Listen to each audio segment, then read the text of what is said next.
Halo teman-teman semua, Assalamualaikum warahmatullahi wabarakatuh. Perkenalkan nama saya Dina Gesiani. Pada video kali ini kita akan membahas salah satu soal yang ada di buku akuntansi biaya edisi kedua karya Agus Purwaji. Soalnya adalah soal 8.6. Di sini kita baca dahulu soalnya. Bahan yang digunakan oleh PT Sari Manis adalah tepung terigu, gula pasir, telur, susu bubuk, mentega perasa, dan sebagainya yang dipasok oleh pemasok lokal. Berikut informasi terkait aktivitas pembelian dan pemakaian susu bubuk sebagai salah satu bahan pembuatan roti manis selama bulan November 2010. Teman-teman bisa lihat di tabel kali ini terdapat tanggal, keterangan, unit, dan harga dari pembelian dan juga pemakaian bahan. Kemudian pertanyaannya di sini yang pertama kita diminta untuk menghitung besarnya biaya bahan yang digunakan dan nilai persediaan bahan di akhir periode menggunakan sistem perpetual dan metode rata-rata bergerak. Kemudian yang kedua, buat jurnal yang diperlukan untuk mencatat transaksi pembelian dan pemakaian bahan tersebut.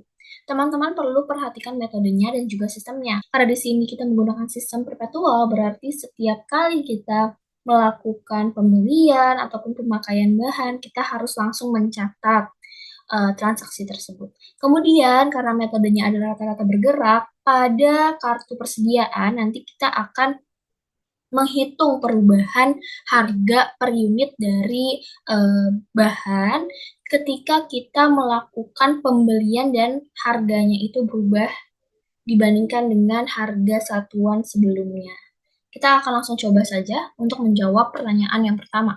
Di sini kita siapkan terlebih dahulu tabelnya yang berisi yang pertama tanggal, kedua keterangan, kemudian untuk kolom masuk, kemudian kolom keluar, dan juga saldo. Untuk kolom masuk, keluar, dan saldo dari masing-masing kolom tersebut dibagi lagi menjadi 3 kolom, yaitu untuk unit, harga, dan nilai.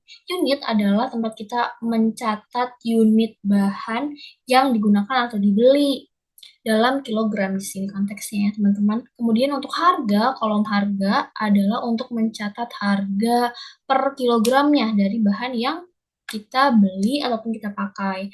Kemudian untuk nilai berarti hasil perkalian dari unit dan harga atau jumlah ya teman-teman. Jumlah dari pembelian ataupun pemakaian bahan yang kita lakukan.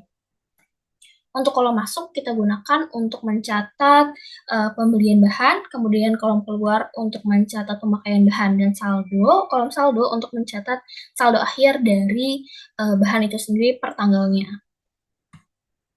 Sini kita coba untuk November tanggal pertama, yaitu saldo awal. Karena saldo awal, kita langsung saja mencatatnya di kolom saldo. Dengan unitnya 96 kilo, kemudian harganya 22.500. Di sini kita lihat pada soal. Kemudian juga untuk nilainya hasil kali dari unit dan harga, yaitu sebesar Rp2.160.000. Kemudian selanjutnya terdapat pembelian di tanggal 3 November. Karena pembelian, maka kita letakkan transaksi tersebut, kita catat di kolom masuk. Dengan unitnya 768 kg, harganya 23.000 dan nilainya kita kalikan teman-teman di sini.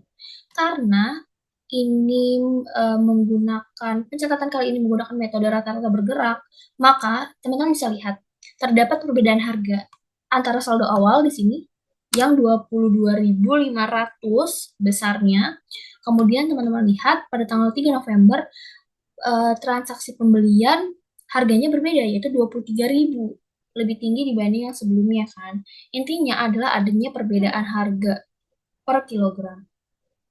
Di sini teman-teman bisa jumlahkan saldo akhirnya, yaitu yang pertama kali jumlahkan unitnya terlebih dahulu, kita jumlahkan saldo awal dengan unit masuk 864 kg. Kemudian untuk nilainya di sini penjumlahan antara saldo awal yang sebelumnya di tanggal sebelumnya Rp2.160.000 ditambahkan dengan jumlah masuknya yaitu Rp17.664.000. Kemudian barulah kita hitung harga per kilogramnya teman-teman di sini dengan cara membagi nilai dalam rupiah dibagi dengan unit kilogramnya. Didapatkan untuk tanggal 3 November saldo akhir dari biaya bahan per kilogramnya itu Rp22.944. Kemudian selanjutnya di sini untuk keterangan dan tanggalnya sudah saya sesuaikan dengan tabel pada soal. Di sini ada pemakaian, karena pemakaian bahan, maka kita catatkan di kolom keluar dengan unitnya 356 kg, harganya 22.944. Harga pada saat terjadinya transaksi pemakaian, kita menggunakan harga yang ada di kolom saldo di tanggal sebelumnya di sini teman-teman. Rp22.944. Kemudian kita kalikan unit dengan harganya itu sebesar Rp8.168.222. Karena ini merupakan transaksi pemakaian, maka harga per kilogram itu tidak akan berubah, teman-teman. Yang berubah hanya pada saat terjadi transaksi pembelian.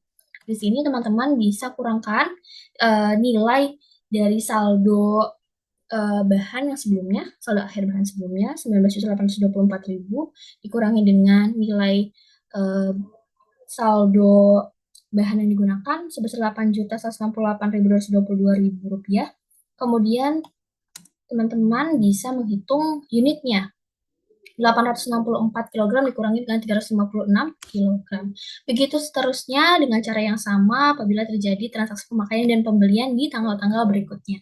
Kemudian kita bisa menghitung total biaya bahan baku yang digunakan dengan cara menjumlahkan nilai yang ada di kolom keluar, teman-teman. Di sini jumlah keseluruhannya berarti terdapat Rp57.955.407 total biaya bahan baku yang digunakan. Dan untuk saldo akhir dari persediaan bahan ada di kolom saldo dengan baris terakhir, tanggal terakhir, yaitu terdapat 83 kg unit bahan, kemudian dengan harga satuannya satuan kilogramnya per kilogramnya sebesar Rp23.052 dan nilai akhirnya sebesar Rp1.913.343.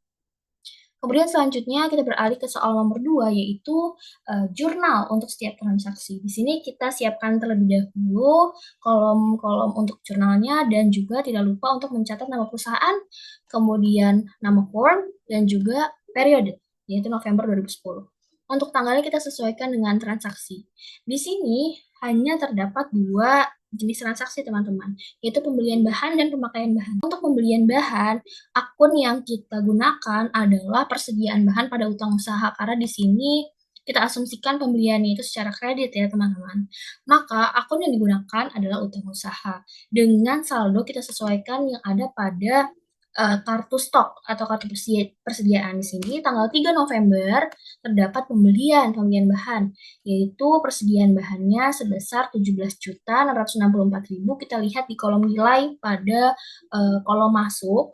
Kemudian untuk utang usahanya juga sama dengan saldo yang sama, yaitu Rp17.664.000. Kemudian untuk pemakaian bahan, akun yang digunakan adalah produk dalam proses, kemudian pada persediaan bahan di kredit. Dengan saldonya kita sesuaikan sesuai tanggal yang ada pada kartu stok, yaitu di sini tanggal 5, berarti kita gunakan kolom nilai keluar Rp8.168.222. Di sini persediaan bahan. Di kreditnya sebesar Rp8.168.222 dengan saldo yang sama seperti produk dalam proses. Begitu seterusnya untuk transaksi berikutnya pada saat pemakaian bahan dan juga pembelian bahan. Seperti ini.